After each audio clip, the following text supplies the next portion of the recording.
Assalamu alaikum wa rahmatullahi wa barakatuhu.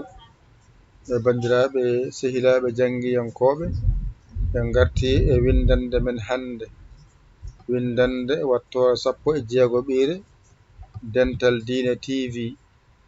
Hande noon oɗon janga ɗa koyngal tan jangoton hande.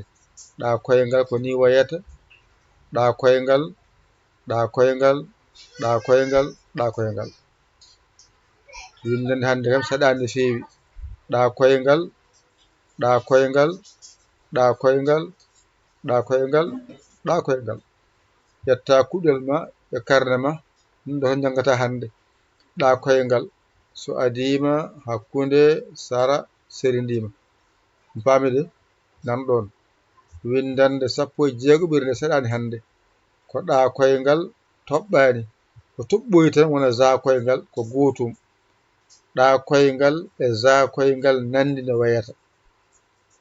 Kono ko serdaɓe tan ko toɓɓere nde toɓɓa wona za koyngal, toɓɓani wona za wona ɗa koyngal. Ɗo ko ɗa koyngal, ɗa koyngal, ɗa koyngal, ɗa koyngal, ɗa koyngal. Ƴette kuɗi mon e karneji mon, mbaji to jangon ɗigga. On ɗiggani on dawon. So keɓi kebnon numéro moɗon 77 906 14 81. So Orange Money, so Wave, Western Union, MoneyGram mbaɗon hen ballon dental men, jongenen koye meɗen en kaaliɗo. Ƴette kuɗi mon e karneji mum, mbaji jangon ɗigga. Ko musidɗo mon giɗo mon saabu Allah, Yaya Ly ko Sénégal. Alhamdulillahi rabbil alamina. On jarama, wassalam.